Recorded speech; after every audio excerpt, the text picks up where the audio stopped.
What is a biblical fast? How do I do a biblical fast? How do I even begin a biblical fast? I'm Pastor Steve. Our church is La Viña de Gracia in La Caleta, Colombia, just outside the capital city of Bogota. We are in the middle of our 40-day time of prayer and fasting, declaring war in the heavenlies, victory in the earth. Thank you for following with us. And this is what I want to talk to you. What is a biblical fast? How do I do a biblical fast? Where do I even begin? Always lots of questions. So I want to share with everyone some practical tips and comments on fasting, and in particular, some things that I do personally. I generally have several calendar dates and events that I like to refer to when starting my fasts.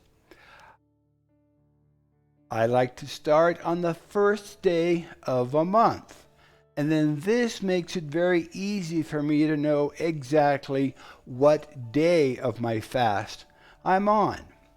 In other words, if the date is the 5th of the month, then I know that I'm on my 5th day of fasting. If the date is on the 12th, then I know that I'm on the 12th day of my fast, and so on. I also like to pick a special day or event to begin my fast, especially the longer fasts. Now, I like to start on January 1st because it's the beginning of a new year, and fasting is a great way to kick off and set the tone spiritually for the incoming year. I also like to use my birthday to start my fasting. It is obviously an important date for me, and although it does make it a little more complicated to track the actual days that I have been fasting, you can use any date or special event that makes sense to you. It is more important that you actually begin fasting than it is what day you begin with. Another thing, and this may sound gross or out of place, but even though you are fasting and not eating solid foods, be sure that you remember to brush your teeth regularly, maybe more often than you normally would. Those around you will appreciate your spiritual effort all the more. So there are two types of fasts commonly practiced by Christians today: a partial fast and a complete fast. Now, a partial fast is described in the book of Daniel. For 3 weeks, Daniel, who was a prophet during the time when Israel lived in exile, he abstained only from delicacies like meat and wine. You can read this in Daniel chapter 10, verse 3. A complete fast means drinking only liquids or sometimes juice when fasting for an extended period. Juice fasts will provide you with more energy than water-only fasts and still lead you into the humbling experience of denying your desire for solid, chewable food. If you are new to fasting, start slowly. Progressive steps helps your body become accustomed to the drop in food intake. You can start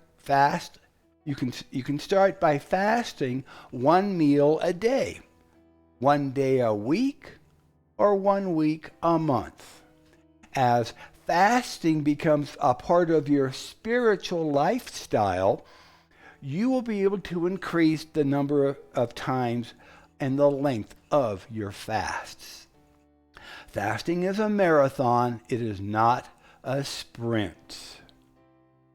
So in preparing for the fast, The normal fast involves abstaining from all forms of food, but not from water, and commonly lasts 24 hours, usually from sunrise to sunrise.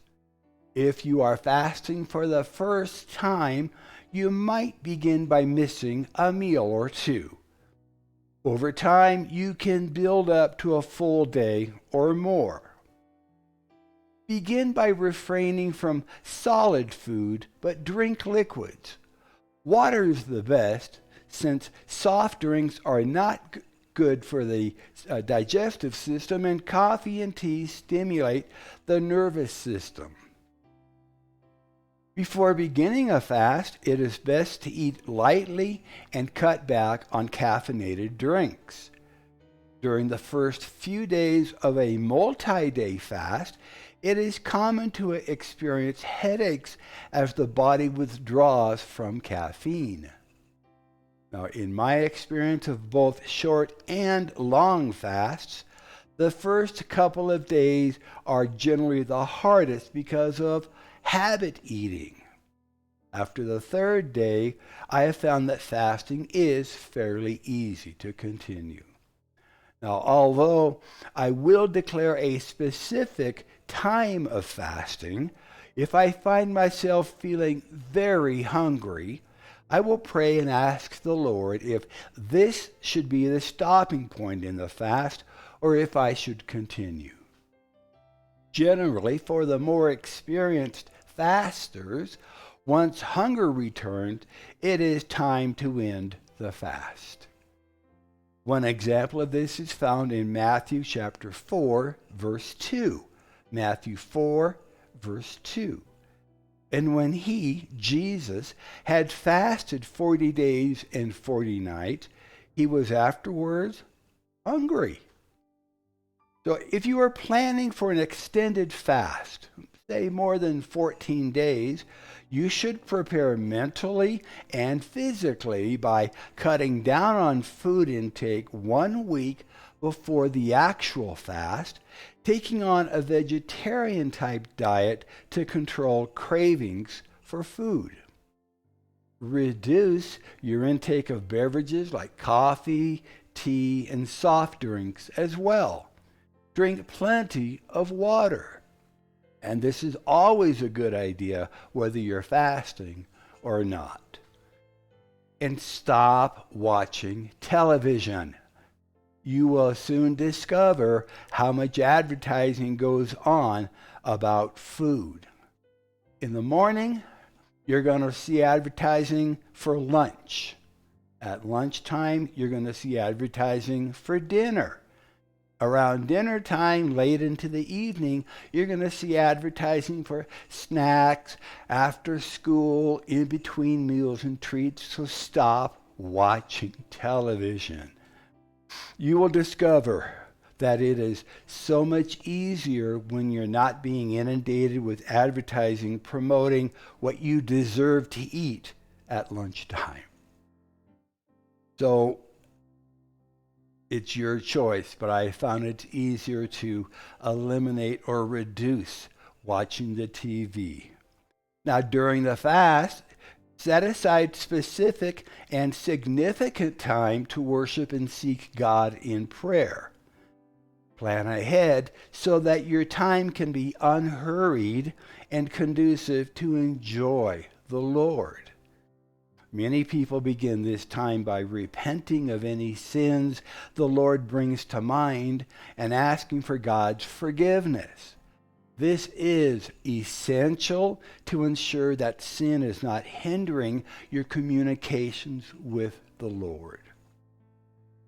Then plan time to make your requests known to God and to seek His will. Take breaks to study scripture passages that you have chosen. And do not rush your time with God. Take time to listen. Ask, then listen. Keep a notebook and pen nearby to record the ideas, the insights, the directions, and instructions that He impresses upon your mind. When you turn down the noise of Western civilization by fasting, you can more easily hear the voice of our God. Continue to drink plenty of water. Apple or watermelon juice is a great morale booster. And sleep early. The first days of the fast are usually the most challenging. Persevere through this period. Press in and move on. Consult your doctor if you are unsure of any headaches or bodily reactions. When it comes time to breaking the fast, to ending it, breaking the fast may require as much discipline as beginning it. During the fast, your stomach contracts and your body's digestive and elimination systems are at rest. The longer you fast, the more the digestive organs need to reactivate before functioning at full speed. If you plan to fast only 1 or 2 days at a time, it is best to end the fast with a small glass of fruit juice as your first meal. Gradually introduce small amounts of easily digestible foods such as yogurt, soup, fresh fruit, and cooked vegetables. If your fast continues longer than just a few days, you should continue with juices for a day or more before gradually introducing more substantial foods like yogurt, soup, and fruit. And if you can, homemade soup is better than the store-bought canned soup. There's a lot of sodium in what you buy in the stores. That's just a personal preference of mine. Now be sure that you introduce new food in small quantities and that you chew it very well. You should stop eating at the slightest sensation of fullness. If fasting only a few days at a time, ending the fast should be easier. If you have built up to and desire to fast longer, you should consult your physician and review a health book on fasting. Now, according to the Food and Nutrition Encyclopedia, for healthy individuals, and this is a quote, for healthy individuals, no harm results from short-term fasting. End of the quote. The average person can go without food between 21 and 40 or more days before the body begins to eliminate vital tissue, called starvation. I'm going to read that. I'm going to say that again. The average healthy person can go without food between 21 and 40 or more days before the body begins to eliminate vital tissue.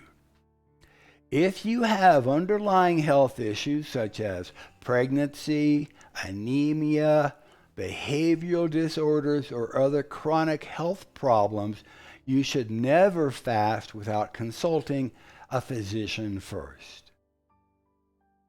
So, what if you fail at fasting? What if you get partway through and grab a meal? Well, fasting is a marathon, not a sprint. It takes time to build up your spiritual fasting muscles. If you fail to make it through your first fast, don't be discouraged. You may have tried to fast too long the very first time, or you may need to strengthen your understanding and resolve. Keep trying until you do succeed. God will honor you for your faithfulness. There have been times in my fasts that I wanted to go a certain length of time, and I only made it 10 days into it. Just continue, or maybe that's the right time to stop your fast.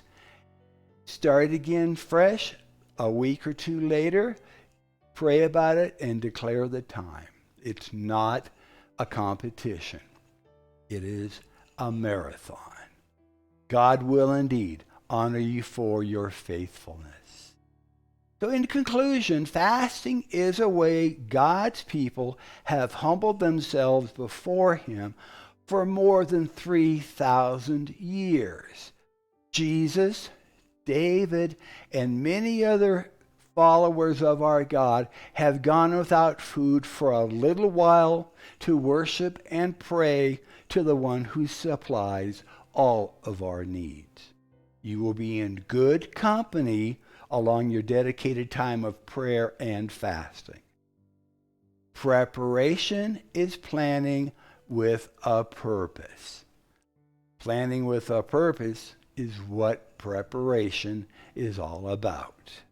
If you will set aside a little time and seek the Lord about your reasons for fasting and for how long your fast should be, you will have great success. Start slow and easy, making fasting and prayer a regular part of your spiritual exercise in life. And always ask the Spirit of God to help you when you declare your time of prayer and fasting. So I'm Pastor Steve, and may the Lord richly bless you, prosper you, and keep you safe as you follow hard after him. Until next time, we'll see you then. God bless.